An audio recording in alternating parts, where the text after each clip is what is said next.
What's up, guys? Welcome to episode 4 of the Chevy LUV Turbo Kit, the cheapest turbo kit we could put on a Chevy LUV.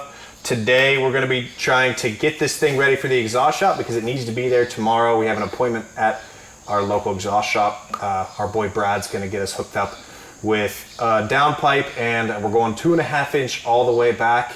We haven't decided where the outlet's going to be. We got some pretty cool ideas, so stay in tune for that. Today, what the plan is to get John on the intercooler piping. He's got to finish from here over to the turbo, and then he's also going to be building our at least top half. He's going to be building at least the top half of our intercooler mount today. Scotty is going to be on the new master cylinder because if you remember back to the video where we got this thing, the brakes suck and they still do. And then for me, I've got a couple new parts. I've got the inline fuel pump, which is going to be right around 30 PSI to 40 PSI. I'll explain more of that when we get there, but that's the plan for today. We're going to try to get this thing pretty much ready for the exhaust shop, and then after exhaust, we'll have a little bit of tuning and playing with a few things to get it driving on the road and get this thing tidied up and finished. Let's do it.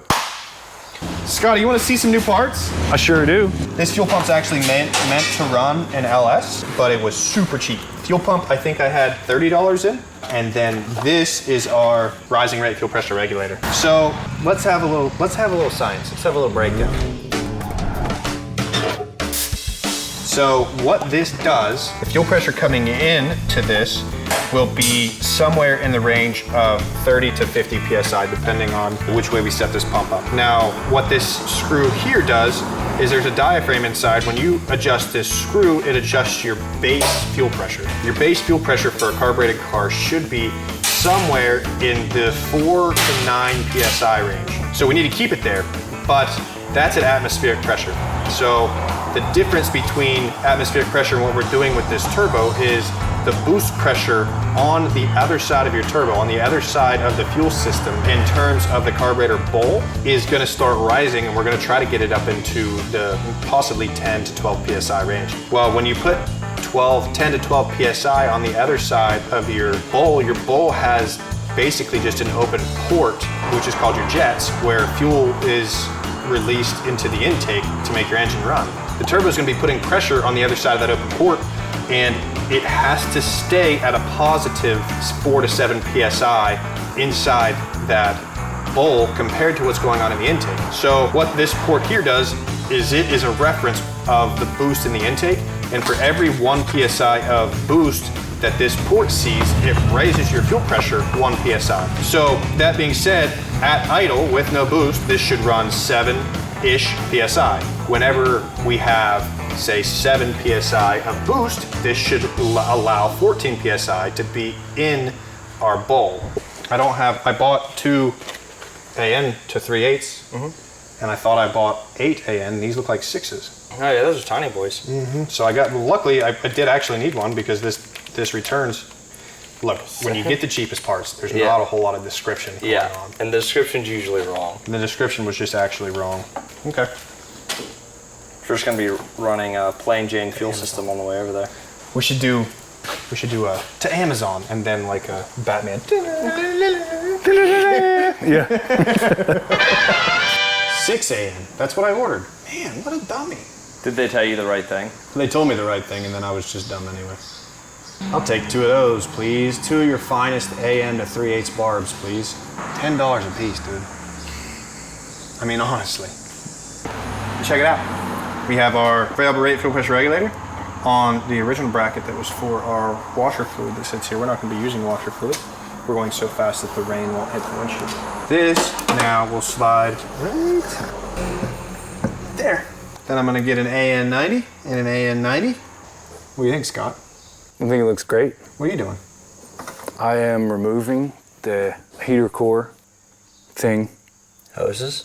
Yes, those things. And I am getting these TomTom things. Did you get coffee when you went home? Those are high. No, I didn't. Scott, what are you doing? I'm removing the heater hoses and this heater core control valve because it's in the way of our exhaust. So it has to come off, and Devin's not going to have heat in the LUV. but he's gonna have a turbo. So heat, turbo, Yeah. everything's a trade-off. Gonna change out this brake master cylinder for a brand new one. There's, yeah, Put the lights in, Nathan. lights, make sure the rays. Is that gonna make it stop good? It's gonna make it stop, which is more than what that does now. So anything is better than what currently is in there. So I have the task of building an intercooler bracket. The plan is I'm going to take this, bend this into a 90. Bang, 90.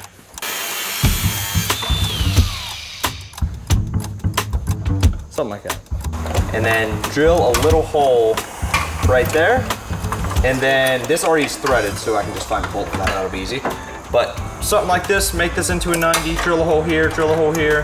Boop, boop. Be nice and secure. Something like that. Look at that. Beautiful. John, would you like me to cut the hole? Well, unless you want to use the Hercules. I brought an extra battery. Oh, did you?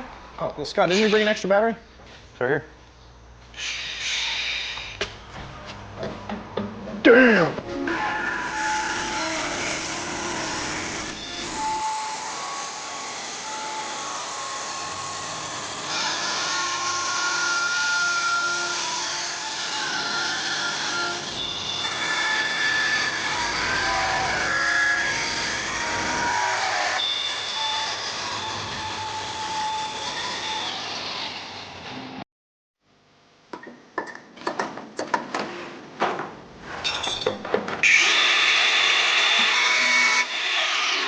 Scott, can I have a straight coupler, 2 clamps, please? Coming up. Scott's such a good guy.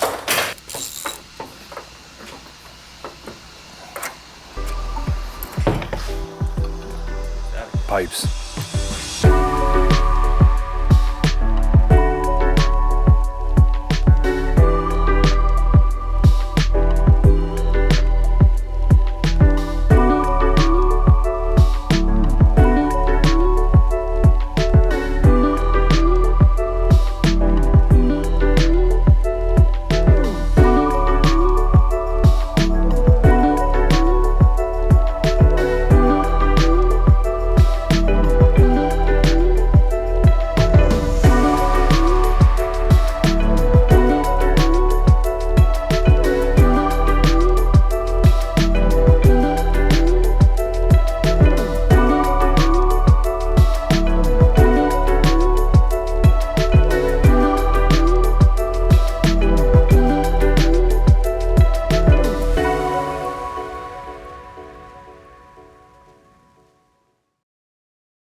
So we just got back from the exhaust shop. Me and Nathan were up there shooting some B-roll with Brad at Spirit. Such a nice guy. He does all of our exhaust stuff for every project we build. So he was making our exhaust for us. He's going from 2.5 on the outlet to 3-inch, 3-inch all the way back. Brad showed me where he was putting the port for the O2 sensor. It's going to be a really nice spot for the AFR gauge. We had a couple of different ideas for where the exhaust is going to go, and Brad told us where it was going to go. He said, well, you got one option, and this is what it is. So all of our fuel line stuff just came in the mail. We actually ended up towing the LUV up to the exhaust shop because our fuel fittings didn't make it quite the way we wanted it to. So in the next episode, we're going to relocate the battery to the bed, finish up the fuel system, which is pump and fittings to the fuel pressure regulator, do a little bit of vacuum lines. No return also.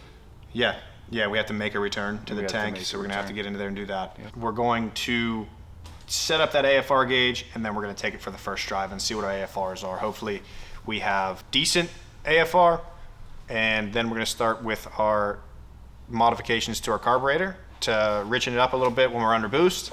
And after that, the thing should be just ready to go. We're gonna see if we can melt some tires off of it, maybe weld the diff, take it out to some events and do some cool stuff. Well, we'll catch you guys in episode 4 of putting the cheapest turbo kit you can find on a Chevy LUV.